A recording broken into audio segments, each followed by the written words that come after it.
প্রব্রাজিকা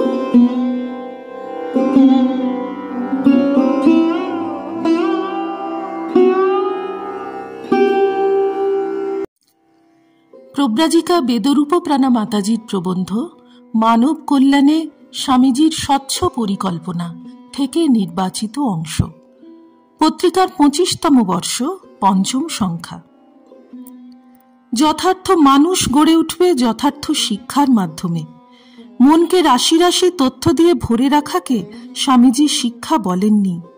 কেউ যদি 5টি ভাবকে হজম করে নিজের জীবন ও চরিত্র সেভাবে গড়ে তুলতে পারে, তাকে অনেক বেশি শিক্ষিত বলে স্বামীজি মনে করেছেন। শিক্ষা আমাদের ইচ্ছাশক্তিকে নিজের নিয়ন্ত্রণাধীনে নিয়ে আসতে সাহায্য করবে।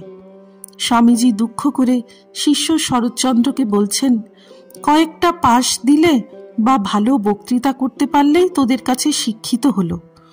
যে বিদ্যার উন্মেষে ইতর সাধারণকে জীবন সংগ্রামে সমর্থ করতে পারা যায় না, যাতে মানুষের চরিত্রবল, পরার্থ তৎপরতা, সিংহ সাহসিকতা এনে দেয় না, সে কি আবার শিক্ষা? যে শিক্ষায় জীবনে নিজের পায়ের উপরে দাঁড়াতে পারা যায়, সেই হচ্ছে শিক্ষা। স্বামীজি ধর্মকে শিক্ষার প্রাণ বলেছেন। অধ্যাত্ম আদর্শচ্যুত জাগতিক জ্ঞান মানুষকে ধ্বংসের দিকে নিয়ে যায়। কেবল অর্থনৈতিক উন্নতি, যার কোনো আধ্যাত্মিক আদর্শ থাকে না, তা মানুষকে শয়তান করে তোলে। কিন্তু প্রকৃত শিক্ষা বলে আত্মপ্রত্যয়, এবং আত্মপ্রত্যয় বলে সুপ্ত ব্রহ্ম জেগে ওঠে। এই আত্মশক্তিতে বলীয়ান হলেই মানুষ অনায়াসে পরার্থপরতার ব্রতে উদ্বুদ্ধ হতে পারে। স্বামীজি যে ধর্মভিত্তিক শিক্ষার কথা বলেছেন, তা হলো আত্মবিশ্বাস জাগানোর শিক্ষা, যা আমাদের চরিত্রকে সুদৃঢ় করে। আজকের দিনে প্রচলিত শিক্ষা ব্যবস্থার সঙ্গে সমান্তরালভাবে চরিত্র গঠনকারী শিক্ষা দেওয়ার পরিকল্পনা গ্রহণ করা হয়েছে ভিন্ন ভিন্ন নামে। কোথাও এই কর্মসূচির নাম ভ্যালু এডুকেশন, কোথাও বা সফট স্কিল। উদ্দেশ্য একই, মানুষটির মধ্যে সততা, আনুগত্য, সৌজন্য, নিয়মনিষ্ঠা, কর্মনিষ্ঠা জাগিয়ে তোলা। নিছক চক অ্যান্ড টক শিক্ষণ প্রণালীর কুফল সম্বন্ধে অবহিত হয়ে ভিন্নতর শিক্ষাদানের প্রয়োজনীয়তা অনুভব করছেন শিক্ষাবিদরা। স্বামী বিবেকানন্দের শিক্ষা পরিকল্পনারই এক অসম্পূর্ণ রূপায়ণ যেন। তৎকালীন পিছিয়ে পড়া নারী জাতির দুঃখ মোচনের জন্য একটি প্রতিষেধকের কথা বলেছিলেন স্বামীজি, শিক্ষা।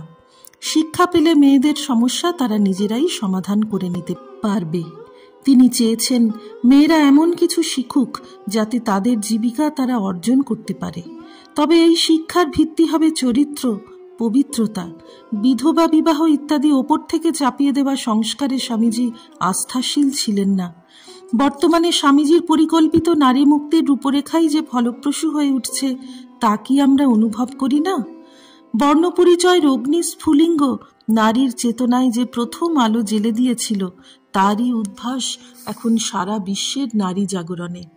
এমনকি সেই আলোক শিখাই তাদের মুখে জুগিয়েছে প্রতিবাদী ভাষা, নারী মুক্তি আন্দোলনে সংগঠিত হওয়ার সাহস।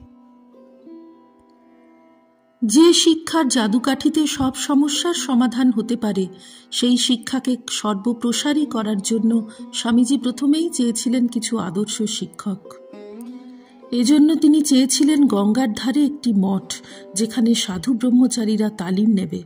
তাদের শেখানো হবে একাধারে ধ্যান, ভজন, গীতা, উপনিষদ, সংস্কৃত, এমনকি বিজ্ঞান চর্চাও।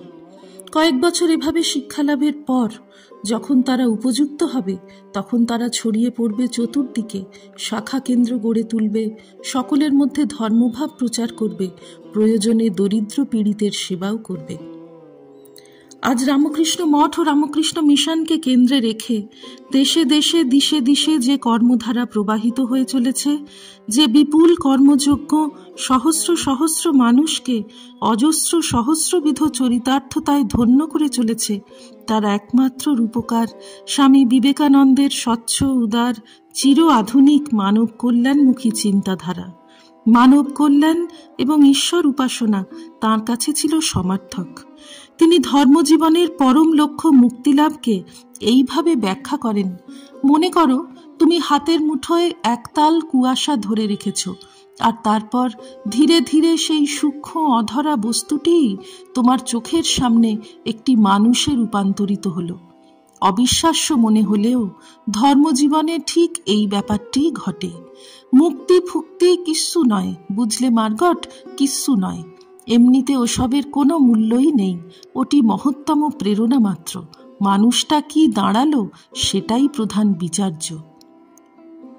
মনুষ্যত্বের পূর্ণাঙ্গ বিকাশই ঈশ্বরত্ব লাভ। বিবেকানন্দ দর্শনে মানুষ এবং ঈশ্বর মিলেমিশে একাকার হয়ে যায়। তাই বিবেকানন্দের ঈশ্বর সাধনা মানব কল্যাণের আকার ধারণ করে। পরম ফলদায়ী হয়ে সেই কল্যাণ ব্রত আজও বহু মানুষকে জীবনের সন্ধান দিয়ে চলেছে। শ্রী রামকৃষ্ণার্পণমস্তু।